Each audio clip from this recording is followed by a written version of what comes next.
já foi perseguido, proibido e teve os seus livros queimados em praça pública. Quem não o conhece pensa tratar-se de uma arte mística.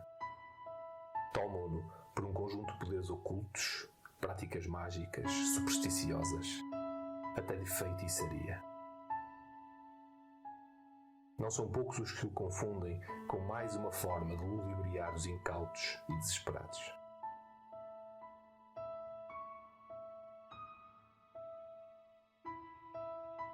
Como tantas outras vezes, as aparências iludem.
Olá!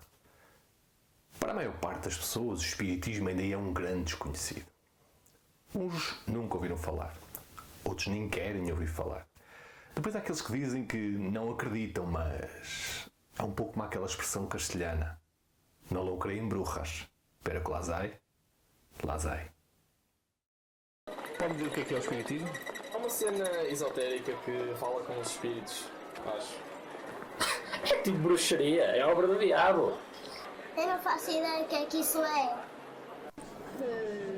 É uma daquelas seitas que dizem ou que falam com os mortos, não é? O espiritismo encontra-se rodeado de inúmeros preconceitos e até de um certo estigma que tem dificuldade em distanciar-se. Antes de tudo o resto, vamos saber como começou.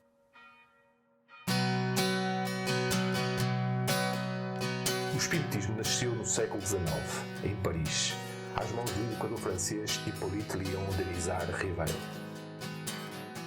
Durante a febre das mesas girantes que entretinham a nada da sociedade parisiense, Rivail estudou e investigou o fenómeno.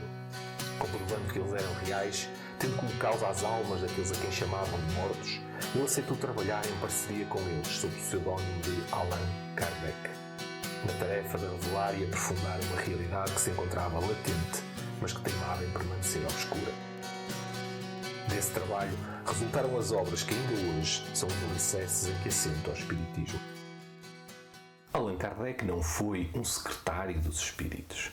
Ele estruturou, discutiu, trouxe a sua interpretação, deu um enquadramento lógico à informação que lhe era fornecida e, não menos importante, se calhar o mais importante, como um educador, como um humanista, discípulo do eminente pedagogo que foi Pestalozzi, ele procurou usar esses conhecimentos, essas ideias, com o objetivo de educação espiritual da humanidade. Procurando usar uma linguagem própria da didática, procurando sensibilizar a alma, mas também a razão, procurando usar a linguagem dos sábios, a simplicidade. Mas quais eram essas ideias fundamentais? A crença em Deus, como inteligência suprema e causa primeira de todas as coisas. A imortalidade da alma, reconhecendo que a vida não se extingue pela morte do corpo. A reencarnação, a ideia de que somos um espírito viajante dos tempos que já viveu muitas outras vezes em situações particulares e que as experiências e relações acumuladas nessas vidas continuam a influenciar inconscientemente esta em que nos encontramos. A crença na mediunidade, sendo ela a capacidade de, sob algumas condições, ser possível que os espíritos se comuniquem connosco e nos influenciem de alguma forma. A lei de causa e efeito, como uma forma sublime de educação e crescimento, em que vamos colhendo da vida aquilo que fomos semeando. a pluralidade dos mundos habitados, acreditando que existem outros globos habitados por outros espíritos em diferentes condições evolutivas. Espiritismo e mediunidade não são sinónimos. Mas durante muito tempo, e ainda hoje isso acontece, o espiritismo foi confundido com a mediunidade. Foi confundido com a prática de troca de favores com a espiritualidade. Foi confundido com muitas outras coisas que não tinham nada a ver com o espiritismo. Porque, em sua essência, o espiritismo procura incentivar a prática de uma religiosidade natural. Uma espiritualidade sem rituais, sem sacerdotes, sem castigos, sem recriminações nem discriminações. Que levar uma forma de relação íntima com Deus. Como é que ele faz isso? Procurando incentivar ao conhecimento, à educação, à sublimação íntima como passos sustentados na direção do bem-estar pessoal e da evolução espiritual.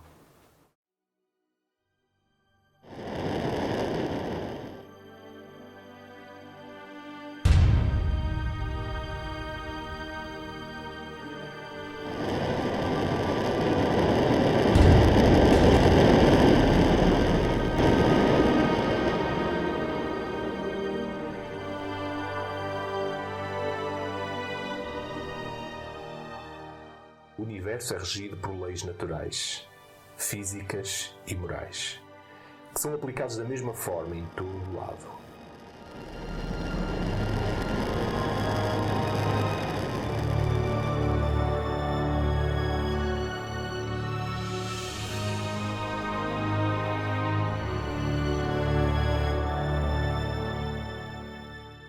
No planeta Terra, ou em qualquer astro da galáxia Andrómeda, as leis são as mesmas.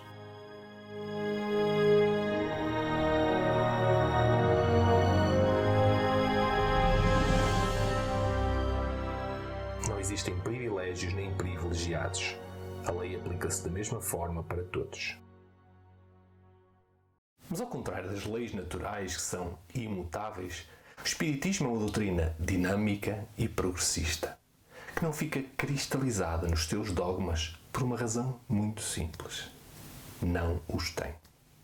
O Espiritismo acompanha o progresso e vai adequando os seus princípios aos factos cientificamente comprovados, procurando oferecer a sua contribuição, o seu conhecimento a outras perspectivas, capazes de ampliar a busca e a procura da verdade. A verdade, uma verdade que não é a verdade absoluta e inquestionável das religiões, mas a verdade da ciência, que vai sendo alcançada à medida dos progressos que vão sendo conseguidos. Isso é tudo muito bonito, mas o que é que o Espiritismo pode fazer por mim? O que é que o Espiritismo pode fazer por si? A mim me parece que o Espiritismo é um meio para se alcançar um objetivo comum a todas as filosofias e religiões que entendem a vida como algo sagrado, distinto, importante. É uma ferramenta preciosa de reforma íntima, no pressuposto de que somos imperfeitos e as imperfeições nos causam dor e sofrimento. O Espiritismo aponta caminhos que, para serem trilhados, vão demandar a sublimação das nossas poucas virtudes e a superação dos nossos muitos defeitos.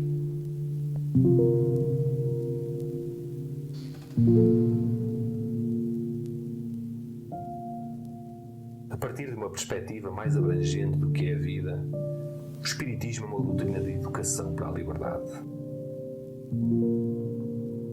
Uma doutrina de libertação. O Espiritismo é otimista, tem sempre na ponta da língua os conceitos aprendizagem, progresso, liberdade e evolução. O Espiritismo consola, esclarecendo, faz crescer, educando, não controla, liberta, não cria vítimas, responsabiliza, não acusa, compreende. Ele vem mostrar que andamos a viver abaixo das nossas possibilidades. Vem mostrar que há muito tempo que vivemos muito abaixo do que podemos e do que somos capazes. De alguma forma, ainda somos escravos. Escravos de hábitos perigosos que nos fazem reagir da mesma forma hoje como fizemos há séculos. Hábitos que nos empurram para a repetição de velhos padrões comportamentais, sofrendo as suas consequências aqui e do outro lado da vida.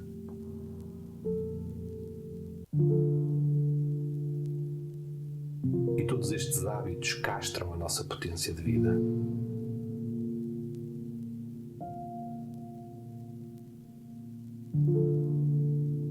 Limitam-nos, constrangem-nos.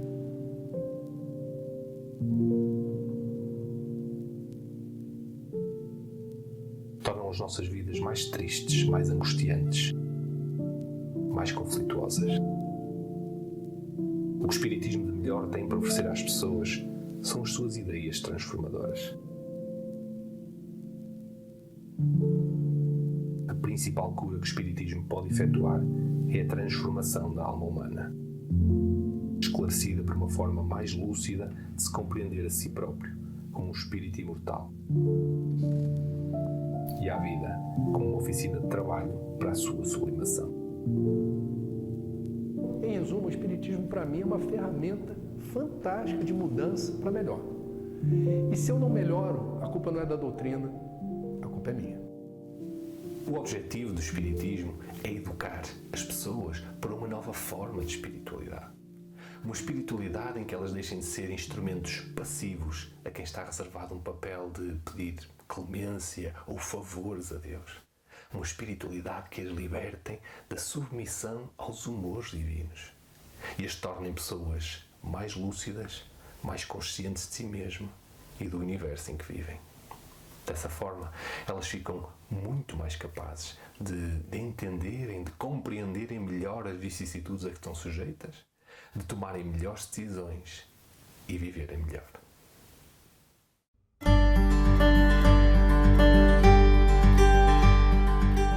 Vivemos num mundo em permanente déficit, em que tiramos muito mais do mundo do que aquilo que estamos dispostos a dar ao mundo. Vivemos num mundo da tirania da velocidade, que nos retira a capacidade de sentir e pensar, em que a rotina vai contagiando não apenas as tarefas diárias, como também relacionamentos, emoções e ideias. Vivemos num mundo que conspira diariamente para nos fazer sentir impotentes, que nos quer fazer acreditar que nada vale a pena e não tem significado. Um mundo dominado pelas doenças mentais que na sua maioria são resultado de uma vivência desadequada na relação consigo, com os outros e com a vida. Um mundo em que cada vez mais pessoas sentem um desfazamento intransponível entre o que vivem e o que poderiam ter vivido, entre o que fazem e as suas potências de vida. Este é o mundo em que vivemos e onde as pessoas estão órfãs de uma espiritualidade que não as julgue nem as limite, mas que as ligue à beleza e à transcendência, as desperte da apatia, as liberte e lhes ofereça um sentido para as suas vidas, para as suas lutas, um sentido para as suas dores. Uma espiritualidade que as não obrigue nem as proíba, mas que as ajude a ver aquilo que elas não sabem ou não querem ver. Que as inspirem a dar o melhor de si mesmo, independentemente do tempo ou dos recursos que disponham. Uma espiritualidade que as motive na construção de um mundo melhor, um mundo um pouco mais justo e fraterno, nem que seja apenas com uma única contribuição: a sua.